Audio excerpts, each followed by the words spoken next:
Welcome to No Church Church. A church where you're never late and never on time. You're never early. So today I got Pastor Chris Kendrick with us. And, for us married men, Christian, it's not taught a lot about, how to be a good husband and the roles of, being a father and a husband and household and stuff like that. I remember one of the churches I went to that you also maybe worked for or something. They kind of made this idea of the woman has to achieve Proverbs 31. And if she achieved Proverbs 31, then she was doing her part. And, the guy had to achieve, so many things on his roles. Did I say a cheese? I wasn't listening. You're just waiting to speak. You're pretty much. you're all lined up. You're like, okay, tell me when to go, coach. Tell me when. Stay on track. But, as a man, as a Christian, I've endured a lot of my own failures in marriage. And so I appreciate you and your friendship, your insight on marriage and how to be a better husband. And, it really just comes down to kind of our mindsets of what we think. We always think about, I don't want to go to counseling because they're going to agree with the woman, obviously, and I'm going to be wrong all the time, And so I've read lots of books. I've gone to lots of courses. For me, it was the information's good, but I had to make the change. And I think that was kind of the problem is I didn't realize I had a plan of how I was living as a husband, married man, and what I wanted for my wife or what I wanted for me or, achieving in that. And so once I realized I had a plan, a mindset, desire of how I wanted her to be or what I wanted her to accomplish in our relationship, then I realized I can change those thoughts. Because one of the things that kept happening in our marriage is she would say this, I'm never enough for you. And I would say, yeah, you are. Just do these things and you'll be fine. And she'd be like, I can never achieve what you want from me. And I didn't realize that it was my mind creating these beliefs that were keeping her from being able to perform everything that I wanted. So anyways, I'm ready, excited to hear about your great message about marriage. I don't know if it's a great message, but you said a few things, and you said more than a few things, and that was a stab at Ben.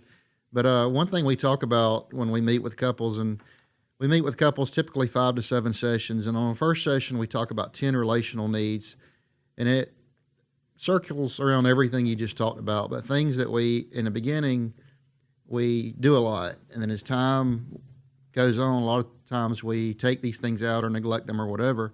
It's little things that end up being big things. One word we talk about repeatedly, we've got several vocabulary words, if you will, but one is the word process. And everybody's got their own definition for the word process, but we throw a definition up that it's a time of development with many changes, a time of development, not a time of stagnation. And so none of us, human natures, we're creatures of habit. We don't really like change and process. But if we view it as a time of development, then we're constantly on the move forward, hopefully. One word that we focus on in session 1 is encouragement. Now, everyone uses encouragement for different ways or reasons. I encourage you to clean your room. I encourage you to eat all your vegetables, that sort of thing. Years ago, when we were studying with David and Jane from Good Samaritan Counseling, who are some of our mentors over in Moultrie, Georgia, he talked about encouragement from this angle. It's planning towards a goal. And it took me a little bit to kind of get that down and to begin to understand how that definition worked that way. But, a lot of times when marriages stagnate, nothing comes in, nothing goes out, and the doors are shut, the blinds are shut, and it's just, nothing's moving in the marriage. Nothing changes if nothing changes. Everything, and it's just status quo to just a state of numbness. And that's not a good place. A staple verse that we use is Romans 12:2. It says, don't be conformed, but be transformed by renewing your mind. And it's a daily process to renew your mind. So the problem is stagnation. If nothing changes, nothing changes. You said several times that the frustration with Liz with trying to meet up to expectations. Well, that was a place of stagnation. It was a false hope or false expectancy that something else had to be done or needed to be done or wasn't being done. So this word encouragement, planning towards a goal. When David and Jane first started talking to us about it, it was early one week. That particular weekend, we had a phone call on a Sunday night, and it was during football season. And it was some friends of ours said, "Hey, we have tickets to the game Friday night, the football game. We got 4 tickets. We can't go. Would you like the tickets?" And we were like, "Yeah, sure, we'll go." We'd never took the girls to a football game before, and this was like Sunday. Well, me and Stacy were talking. We got to thinking about that word encouragement. And so we went to the girls and said, "Hey, girls, we got tickets to a game Friday night. Game starts at 8. We probably need to leave at 6:45 to get across town, to park, to get to the seats, what have you." Well, Monday, another buddy called and he said, "Hey, I heard you have so-and-so's tickets." I said, "Yeah, we do." And he said, "We're going to tailgate Friday night. We want y'all to come out. We're going to do pizza. We just need y'all to show up, and it's going to be a great time." "Super. What time?" So we're going to eat at 6. So we went back to the girls Monday and said, "Girls, we're going to tailgate with these folks Friday night. We now need to leave at 5:15. So Tuesday rolled around. We reminded our girls again, "Girls, Friday night's coming. We're going to leave the house at 5:15. Well, Wednesday come around. "Girls, what are we doing Friday night?" "We're leaving the house at 5:15, Dad." Thursday rolled around. Walk through the rooms, guess what's laid out? All their clothes. Friday rolls around, 5:15. We're all in the car heading to the game. It was great. We all knew where we were going. We had a plan. We got there on time. Everything worked great. And that was the first time, with that little example right there, that we learned about using that word in this manner to plan towards a goal.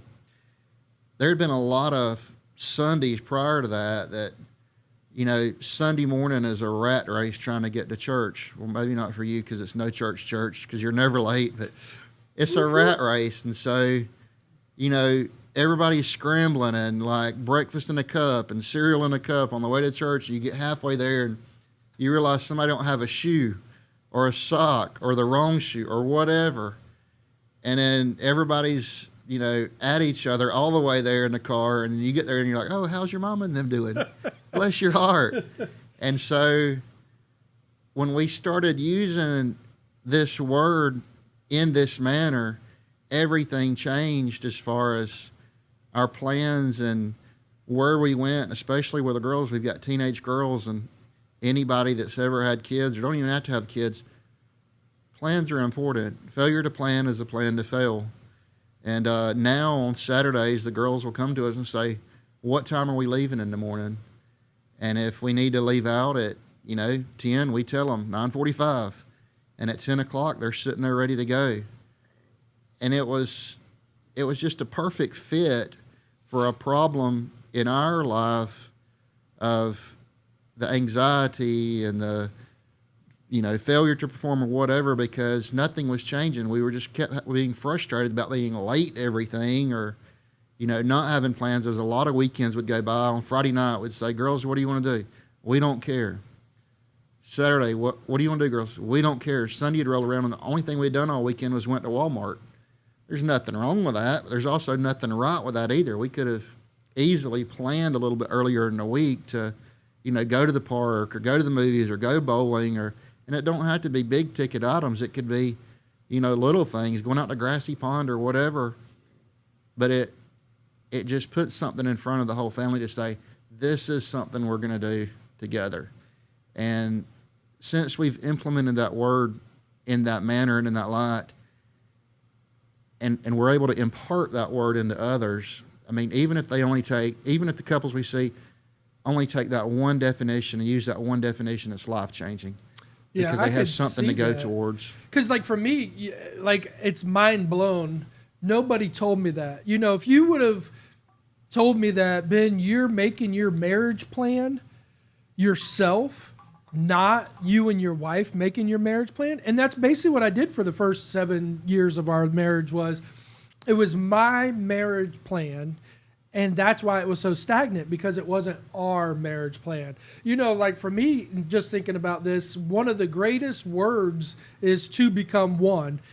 If I would have in the beginning took to become one and used that as my steadfastness of make a plan, work everything out together. You know, like you look at people who are 50 years old or 60 years old and they never fight with their wife. And I would fight with my wife all the time, and I'd be like, why don't they fight with their wife?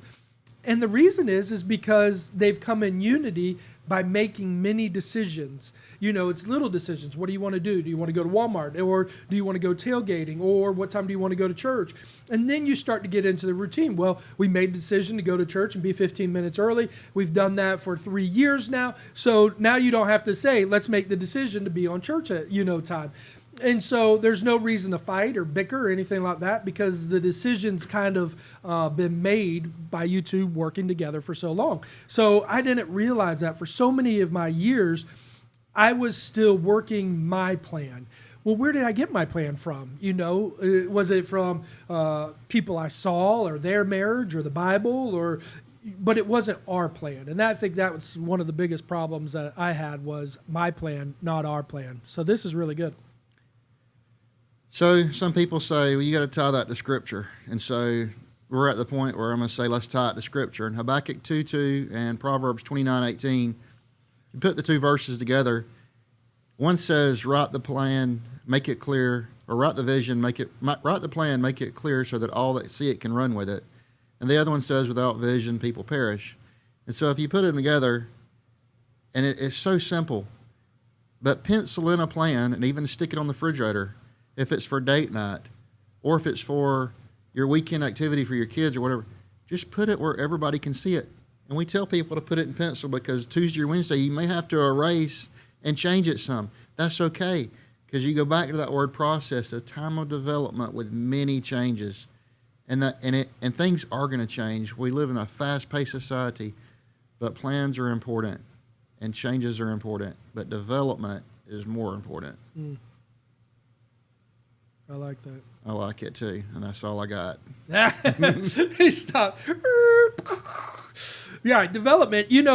When I started to value my wife's ideas and her thoughts, and it kind of came in once we started having kids, I realized it was the frustration of my conversation with her was, why doesn't she think like I think? So, it'd be like, well, how do you want to discipline the kids? Well, what do you think about this? Well, what do you think about that? And we would talk all the time, and I would get so mad, and I'd be like, no, that's not how I think. And I would fight with her about trying to get my thought is right. My thought, my way, and I didn't realize that I was actually limiting my thought to grow into a bigger thought by bringing her thoughts in. I was so dogmatic about, I am right, this is the way I want to do it, this is how I feel comfortable and all that I never allowed her to be right. And once I realized by listening to her say, I can never achieve, I'll never be good enough, I'll never do that, it hurt me, because I was like, I don't want my wife to feel like she cannot be as much as she wants to be in the Lord. Like, I love talking about business and growth and finances and increase and investing and different things. And, even in doing this podcast, I'm doing what I love to do. And I felt like I don't want to be 60 years old and look at my wife and she's achieved nothing. I don't want to look at as though I didn't want to pull her along in life as an anchor. I wanted her to flourish by us making plans together, and so I had to be more considerate. All right, what do you want to do? Well, how do you want to do it? What money do we need to invest into what you want to do? You want to do an orphanage. All right, that's about $25,000 a year. How are we going to do that? What are we going to take out of our lives so that we can have that happen? And I'm much more fuller and happier now because I know that she is living a full and complete life. She's not meeting my ideas of plans that I had created as a bachelor. I want somebody to clean my house. And honestly, I'll put it down on record. She knows this.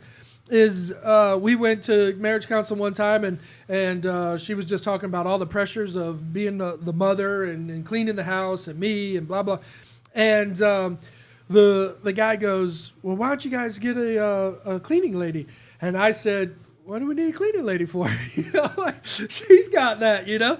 And I'm embarrassed to say it now, but, you know, I would have to say a lot of people listening would probably say that. Well, my wife cleans the house. Well, that's what Proverbs 31 says she has to do. She has to clean the house, take care of the kids, have a business, make money, encourage her husband, do all these great things, you know, look good all the time, and for me, my wife, I can say this right now. It's going to sound like an insult, but I don't think it is.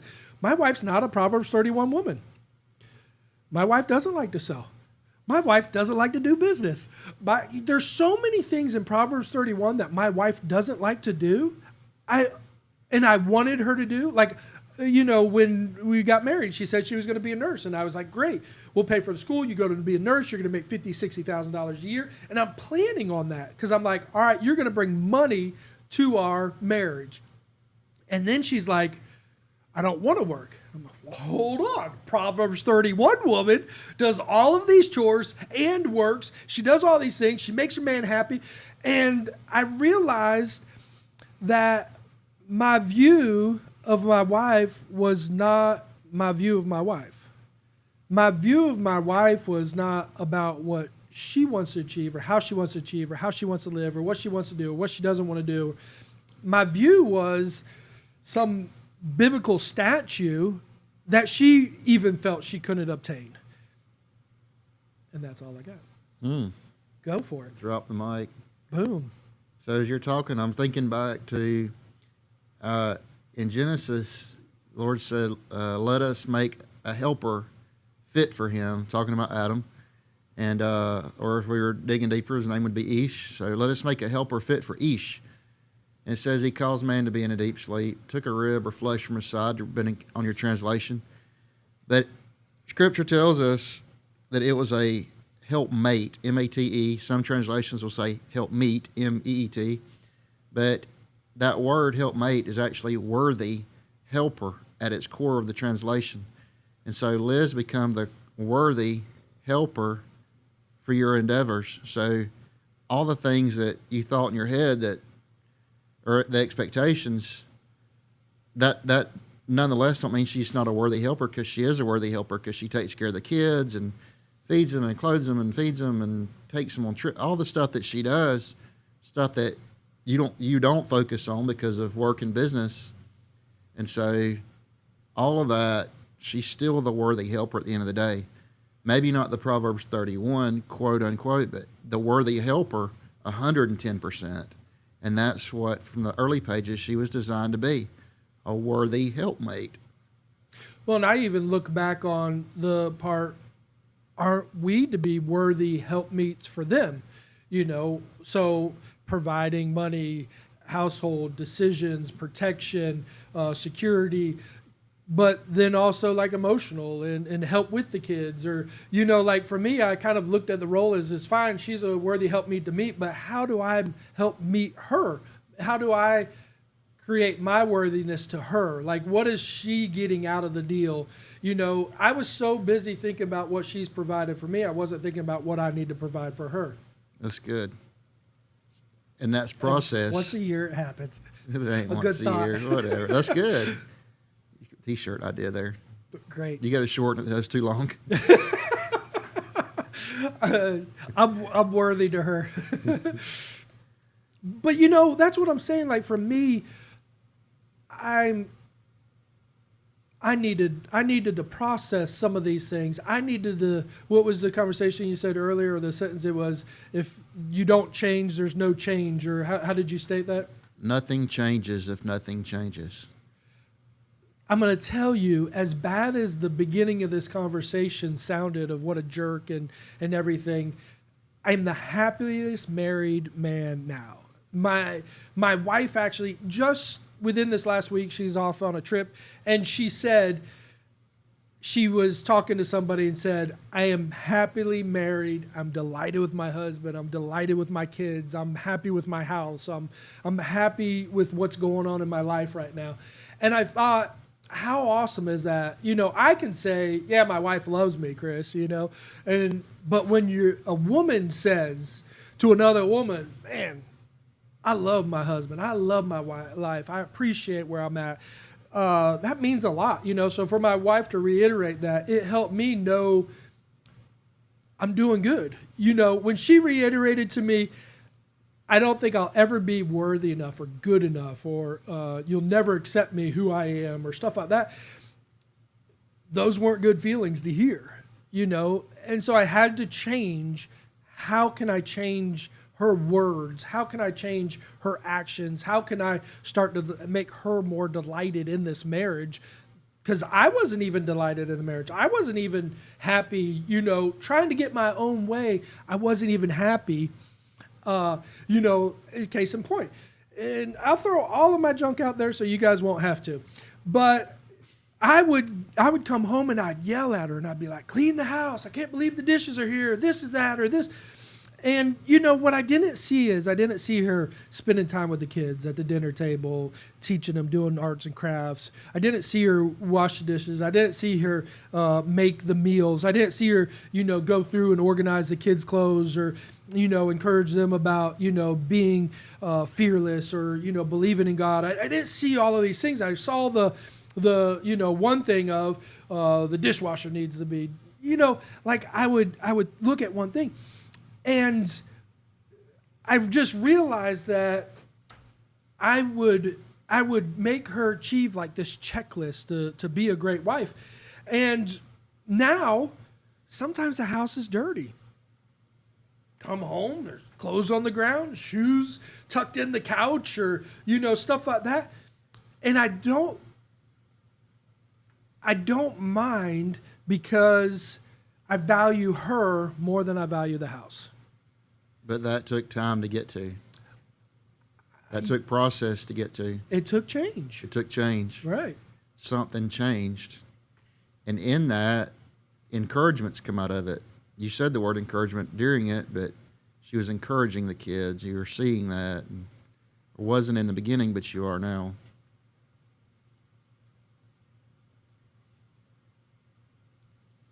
I am now, right. You know, so that's what I love about this conversation today is for people maybe to hear that. Maybe they're hearing from their wife and saying, you know, I never feel like I can accomplish enough for you. I don't feel like I'm a partner in these decisions. I don't feel like we're in unity. You know, you want to paint the house, or you painted the house gray, and I wanted it to be white. You know, like I had to realize I needed to have more conversations with my wife so that we could be closer in unity. Case in point, if you got $1,000 bonus and you're thinking to yourself, I'm going to buy a gun, I'm going to buy my fishing rod, I'm going to buy this, I'm going to buy that, and you go and you do all of that, and then your wife says, oh, what happened to that $1,000 bonus? And you say, well, I bought this stuff. And then she says, oh, I was thinking I was going to do something for the kids. They have a birthday party coming up. They got clothes. They need this. They need that. And then you fight, and you're like, well, my gun, I needed it. I wanted this for a long time. I deserve it. It's my bonus. And so you go on about all of that. And then she's like, well, our kids need it. Our kids have holes in their shoes, and they need to go to camp, and they need these things. And so you guys fight because you haven't come into agreement about what the $1,000 was used for. But if you come into conversation, you sit down and say, hey, honey, I'm going to be, you know, getting $1,000. What would you like to see happen with that money? And then she says, well, we need this, this, this. And then you say, well, you know, I would like to see this happen. And then say, well, why don't we do 500 each? You know, you can go this direction, 500. I'll go that direction with these things, ideas for 500. And you're both happy. You know, maybe you say, well, fine, I'll give you the whole $1,000 this time, and I'll put mine off for another year, or I'll mow some yards, or do some pressure washing, or do something different to get the money that I need for my hunting equipment. Or, you know, there's just so many more ways to achieve the things that we want in life. And it comes through making decisions. I mean, I feel extremely comfortable with my wife right now in my life because I've taken time to consider the conversations of plans. How much money do you want to spend on vacation this year? What do you want to? Do you want to buy a new car? I brought my wife home a Lexus. I said, hey, honey, look at this car. Let's drive it. She goes, what is it for? I says, well, you know, I'm bought you a car. She says, well, I like the van. I'm sitting there thinking, man, it's a $30,000 vehicle, you know. I said, aren't you happy? I thought I was doing something good, you know. And she's like, no, I like the van. I'm happy with the van. She goes, I don't want two cars. And I'm like, okay, just save me $30,000. What do you want to spend the money on now? You know, like, and you know, that's the thing for me is I realized that she's valuable and important, you know, and that we're in this together. And so we constantly have conversations trying to figure out, what do we want together? It's not important what our parents think. It's not important what anybody else thinks. It's important what does my wife and I want to accomplish this year, this month, this life, you know, together. And the two shall become one. One. There you go. My marriage is radically different from the first 7 years to the last 7 years. You know, I remember I tell people all the time, my first year of marriage was tremendously hard because I was, you know, 30 years old. So I was set in my ways for, you know, since I was 16, I was living on my own, you know, so I buy what I want and spend what I want, did what I want. You know, I had my own bank account, you know, so it was a business bank account. And she's like, well, we need a joint bank account. And I'm like, what do we need a joint bank account for? You know, you just tell me which money you need and I'll give it to you. And, you know, I was sitting there and I would ask her every month, well, how much money do you need? And then I would judge based on how much money I had, was that important or not? And I thought to myself, man, for her have to monthly be judged on her ideas for me to want to spend money on them, how does that speak to her? I mean, she's mostly an indentured servant at that point, right? I mean, and now she has her own credit card. She doesn't tell me what she spends on it or anything. I don't ask her what she spends on it. I get these boxes from Amazon showing up at the house. I'm like, hey, buddy, you got another package? But, you know, that's exciting for me that no longer does she feel like she has to ask me for an allowance or for, you know, to be able to buy the kids stuff or stuff like that. I trust her. She trusts me. And, you know, I freely give her reign to do what she wants. I mean, she's got a $15,000 credit card. She could do whatever she wants. I don't even see what's on the credit card because I don't even pay the bills, you know? All part of process. All part of process. That it? You really are done. That's it for the day. That was a quick one. Hey, small things, big things, small packages sometimes. So, in talking about this conversation, no change. What'd you say? Change? Nothing changes if nothing changes. Nothing changes if nothing changes. And really, nothing changes unless we change. Nothing changes unless we implement change into our lives, into our relationships with our wives. We're to be change agents It's our responsibility to bring change to the marriage. to the world. We'll start with marriage. Good job. Thank you so much for tuning in today. We appreciate it. Go be the change that your family needs you to be. There you go. Till next time.